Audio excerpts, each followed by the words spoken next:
সকলকে শ্রী শ্রী হরিগুরুচাঁদ মতুয়া মিশন সিদামরাকান্দি কেন্দ্রীয় কমিটির পক্ষ থেকে শুভেচ্ছা এবং অভিনন্দন জানাই।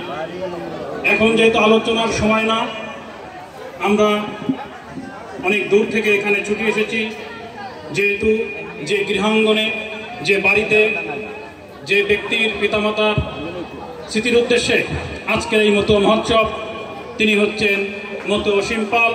তিনি আমাদের মতুয়া মিশন কেন্দ্রীয় কমিটির সাংগঠনিক সম্পাদক। তো শুধু একটি কথা বলতে চাই যে মতুয়া ধর্ম এমন একটি ধর্ম, যে ধর্ম মানবতার কথা বলে, যে ধর্ম শান্তির কথা বলে, যে ধর্ম চেতনার কথা বলে, যে ধর্ম বিপ্লবের কথা বলে। গুরুচাঁদ ঠাকুর দল করতে বলেছিলেন, দলাদলি করতে বলেননি। তাই আমরা দেশের এই ক্লান্তি লগ্নে আমরা সকলে মিলেমিশে একত্রিত হয়ে পথ চলব।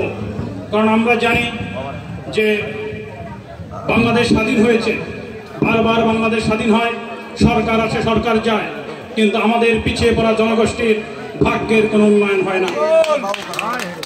তাই গুরুচাঁদ ঠাকুর আমাদেরকে একত্রিত হওয়ার জন্য, সংঘবদ্ধ হওয়ার জন্য, মিলেমিশে কাঁধে কাঁধ মিলে পথ চলার জন্য একটিমাত্র সংগঠন সৃষ্টি করেছিলেন।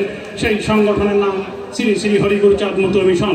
সেই হরিগুরুচাঁদের মতুয়া মিশনে সারা বিশ্বে যিনি এই মতুয়া ধর্মের সাইক্লোন, এই মতুয়া ধর্মের প্রচার প্রসারের জন্য যিনি অগ্রণী ভূমিকা পালন করছেন, আজকে মতুয়া জাগরণের যে প্রভাব পুরুষ বলে আমরা মনে করি, সেই সিদামরাকান্দির বর্তমান ঠাকুর মতুয়া মিশনের যিনি কেন্দ্রীয় সভাপতি দায়িত্ব পালন করছেন, তিনি অসুস্থ থাকা অবস্থায় আজকে আমাদের সাংগঠনিক সম্পাদক শ্রী অসীম পালের বাড়িতে তিনি আমাদের নিয়ে এখানে ছুটে এসেছেন।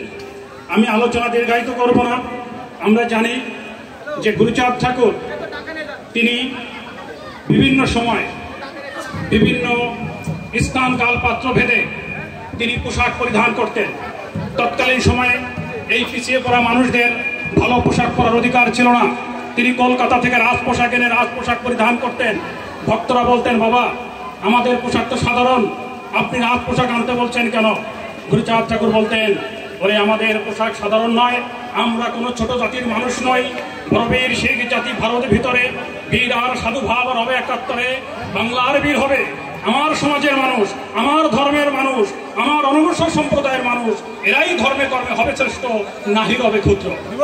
তিনি আরো বলতেন, মোরা ভাই ভাই কিসে ভয় পায়, ভয়ে গেছে দূরে চলে, ভুবার হারক পতিত তারক হরিচাঁদ গুরুচাঁদ যাই কুলে।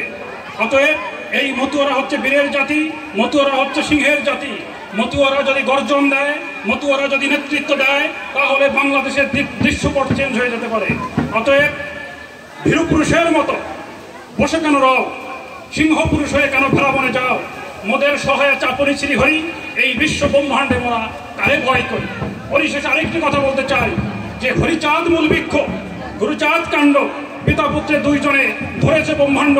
তাই হরিচাঁদ আমার কাছে পূর্ণ ব্রহ্ম হলো, গুরুচাঁদ ঠাকুর জাতির পিতা হলো। প্রেমানন্দে বাহু তুলে আজকে এই পাল বাড়িতে সবাই হরি হরি। অতএব আজকে যে গৃহাঙ্গনে যে পবিত্র স্থানে আমরা উপস্থিত হয়েছি, সেই অসীম পালের পিতামাতার আত্মার চিরশান্তি কামনা করি। তাঁরা যেন হরিধাম প্রাপ্ত হোক এবং এই গৃহের শ্রীবৃদ্ধি ঘটুক। আমরা জানি যে গৃহেতে সাধুতে না খায়, সেই গৃহের শ্রীবৃদ্ধি কবুনাই হয়। আজকে হাজার হাজার ভক্তদের পদচারণায় এই মহতি অনুষ্ঠান পুণ্য থেকে পুণ্যতমে রূপান্তরিত হয়েছে। তো আপনারা যারা এখানে উপস্থিত হয়েছেন, আপনাদের সকলে সুস্বাস্থ্য দীর্ঘায়ু কামনা করে আমার সংক্ষিপ্ত আলোচনা আমি এখানে শেষ করছি।